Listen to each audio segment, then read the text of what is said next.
मुनियों की बच्चों को कैसे बाहर व्यवस्था कैसे कैसे करें वो अब हम यह जानना चाह रहे हैं श्रावण अवस्था में हम लोग कैसे भोजन करें, किस तरीके से करें वो। ओम नमः शिवाय। आपके लिए भी देखिए, तीर्थंकर भगवान महावीर स्वामी की देशना में दो ही धर्म का प्रतिपादन किया गया है, एक शागार और एक अनगार धर्म है, जिसको हम श्रावक धर्म और मुनि धर्म कहते हैं, गृहस्थ धर्म कहते हैं, मुनि धर्म कहते हैं। दो धर्म की विवेचना में दोनों के लिए आचार संहिता है, जैसे मुनियों की है वैसे श्रावकों की भी है। श्रावक के लिए श्रावकाचार के अनुसार पहली बात तो है भक्ष्य पदार्थों का सेवन करना, अभक्ष्यों का त्याग। भक्ष्य पदार्थों का सेवन में भी मर्यादापूर्ण करना। कैसे करना? मर्यादापूर्ण करना।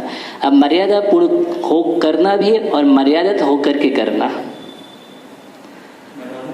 हाँ, अब मर्यादित का मतलब क्या है? आपकी स्वयं की शुद्धि होना चाहिए, अपने स्वयं की शुद्धि होना चाहिए। शुद्धि पूर्वक मौन पूर्वक बैठ करके भोजन करना, ये आपकी शुद्धि है। इस बात का ध्यान जरूर रखना चाहिए। इस प्रकार अगर आप भोजन करते हैं तो निश्चित ही, और देखिए श्रावक तो वैसे ही फल प्राप्त कर लेता है जिसने रात्रि भोजन का पूर्णतः त्याग कर दिया है। ऐसा पुरुषा सिद्धि ग्रंथ में अमृतचंद स्वामी लिखते हैं, समझ लेना उसने वर्ष में 6 महीने के उपवास का फल प्राप्त किया है। किसका? 6 महीने के उपवास का फल प्राप्त करता है जो पूर्णतः रात्रि भोजन का त्यागी है।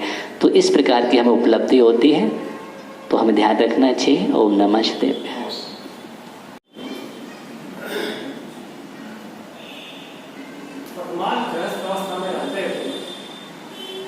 सामान्य जीवन, गृहस्थ जीवन जीते हुए प्राथमिक स्तर पर कैसे अपना कल्याण का मार्ग कुछ एक सीढ़ी पढ़ सके, उसके लिए कुछ प्राथमिक स्तर। ओम नमः शिवाय। देखिए, प्राथमिक स्तर की बात करते हैं जब हम, तो श्रावक के लिए सबसे पहले हमें श्रावकाचार की ओर जाना चाहिए। आपके स्वयं के आचार संहिता आचार्य ने बनाई है, समंतभद्र स्वामी श्रावकाचार लिखते हैं, उसको देखना चाहिए। सबसे पहले प्रारंभ सीढ़ी में कम से कम इतना तो होना चाहिए कि जघन्य रूप से जो अष्टमूल गुण हैं उसका हम पालन करें। जघन्य अष्टमूल गुण, जहाँ पर मद्य, मांस और मधु का त्याग, पंचोदंबर फलों का त्याग, ये जघन्य रूप में यहाँ से संकल्प लेकर के उसके आगे फिर हम बढ़ते हैं तो उसमें रात्रि भोजन का त्याग, पानी छान कर के बिना नित्य देव दर्शन करना, जीवों पर दया करना, ये प्लस करते हुए ये क्या है? अष्टमूल गुण है। तो यहाँ से हमारी शुरुआत होना चाहिए। देव दर्शन, रात्रि भोजन का त्याग और पानी छान करके पीना, ये जन्नत की निशानी है। यहाँ से जब हम बढ़ते हैं आगे तो फिर आचार्य भगवंतों ने कहा, देखिए तुम्हारा पहला कर्तव्य क्या है। तो पहले कर्तव्यों में जाते हैं तो कुंद आचार्य ने तो दान पूजा 2 ही कर्तव्य कहे। कितने कहे? दान और पूजन करना। अन्य आचार्यों ने 6 कर्तव्य की बात कही है। देव पूजा गुरुपास्ति, स्वाध्याय संयमस्तपा, दानम चेति ग्रस्तानाम, 6 कर्माणि दिने दिने। कम से कम इतना नहीं कर पा रहे 6 कर्तव्य, तो कम से कम उसको देव दर्शन के साथ पूजन की ओर बढ़ना चाहिए। क्योंकि पूजन की ओर जब बढ़ेंगे तो पूजन करते करते ही हम पूज्य की पहचान करेंगे। क्योंकि वीतरागता का स्वरूप आपको तो मालूम नहीं है, जितना हम वीतरागता को देखेंगे उतना ही आपके अंदर वीतरागता की भावना आएगी। इसलिए आचार्यों ने जोर दिया है पहला कर्तव्य देव पूजा है। कौन सा? देव पूजन है। तो पूजन करेंगे तो वीतरागता को हम पहचानेंगे और उसी में पहचानते पहचानते हो सकता है सम्यक दर्शन हो जाए। इसलिए सम्यक दर्शन का प्रबल कारण दर्शन और पूजन जो कहा है वही प्रबल कारण बतलाया है। इसलिए जिनबिंब दर्शन को तो फर्स्ट ही कह दिया, आवश्यक ही हो गया। क्या हो गया? पहली सीढ़ी हो गई, जिनबिंब दर्शन और जिन पूजन। और इसके साथ साथ फिर हम थोड़ा स्वाध्याय की ओर बढ़े। अगर स्वाध्याय नहीं करेंगे तो फिर हम दर्शन की पहचान नहीं कर पाएंगे और स्वयं की भी पहचान नहीं कर पाएंगे। तो फिर स्वाध्याय से 100 और पर की पहचान होती है।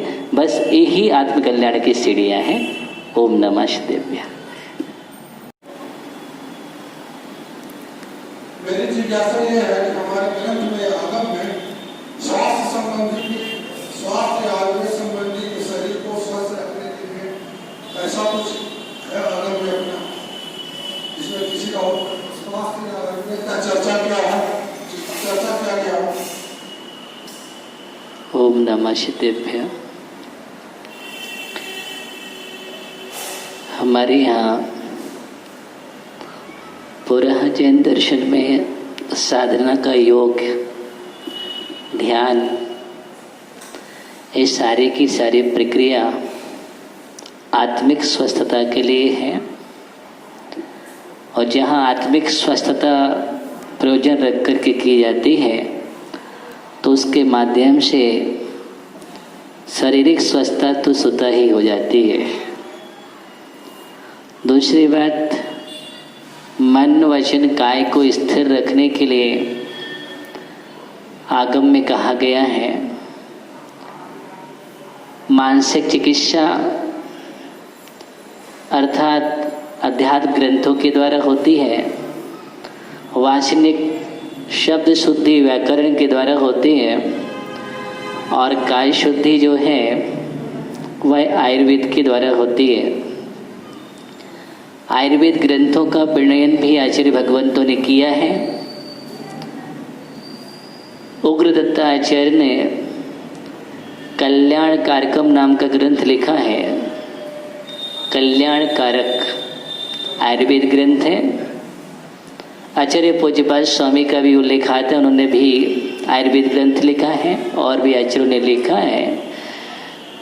तो शरीर स्वस्थता की भी बात कही गई है, लेकिन शरीर स्वस्थता वहीं तक जो साधना में उपयोगी हो, संयमित हो, अर्थात जिसमें असंयम का प्रयोग ना किया गया हो, उसकी ही चर्चा की गई है। इसलिए उस बात का ध्यान रख करके आचार्य कुंदकुंद स्वामी भी जब भक्ति करते हैं और भगवान की भक्ति करते समय वह भी भावना करते हैं, कितने बंदे मह्या ये लघुतमानिड़ा सिद्धा आरोग्य नाण लाहम दिन तो समाहित निबंधा।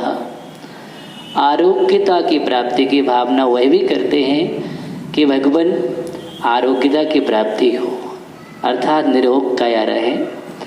किसके लिए? सभी को आरोग्य हो, ताकि रत्नत्रय की कुशल साधना करे। इस भावना से आरोग्य नाण, आरोग्यता का ज्ञान का लाभ हो, बोधि लाभ हो और समाधि का मरण हो, ये भावना भाती है। इस सिद्धि में परम सहायक उपकरण है, इसलिए उसमें भी ये भावना कर सकते हैं। दूसरी बात, 4 प्रकार के दानों में औषधि दान की भी चर्चा आती है, और जब औषधि दान की चर्चा है तो अपने आप सिद्ध होता है कि शरीर को भी आरोग्यता प्रदान करने की भी चर्चा आगम में है। ओम नमः शिवाय।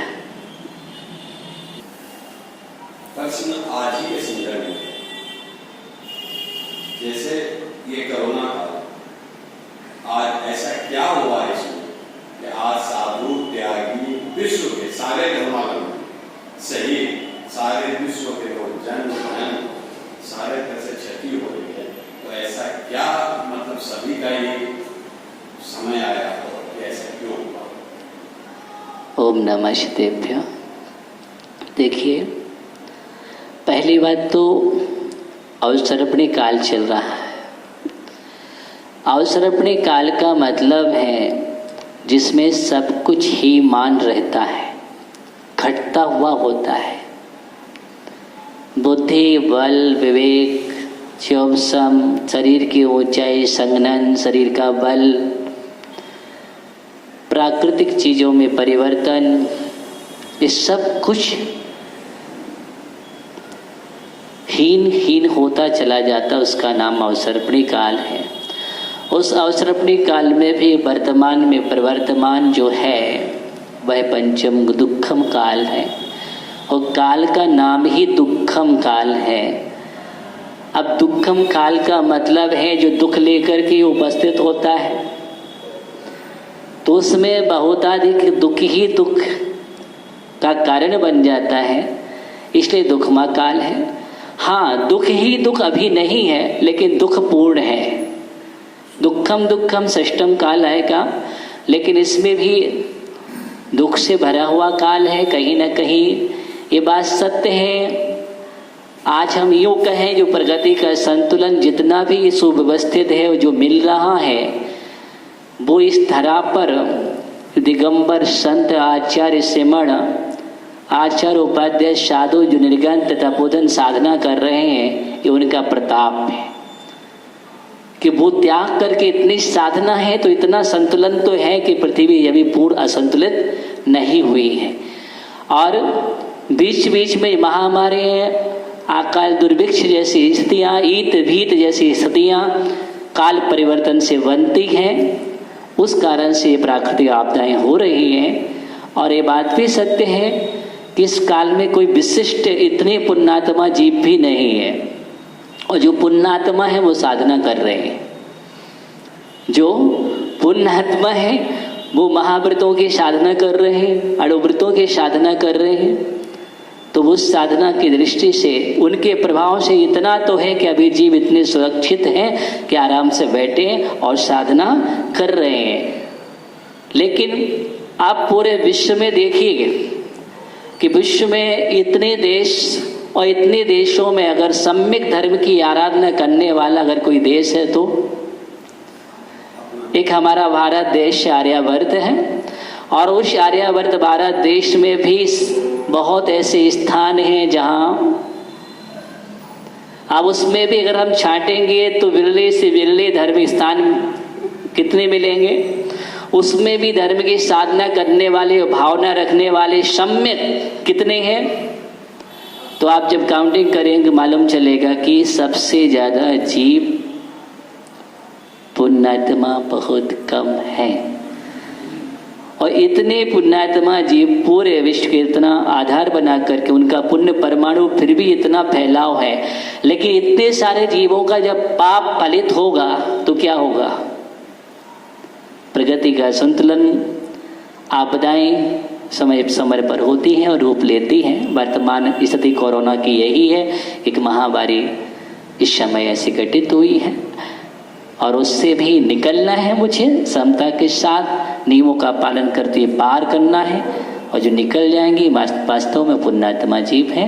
ओम नमः शिवाय।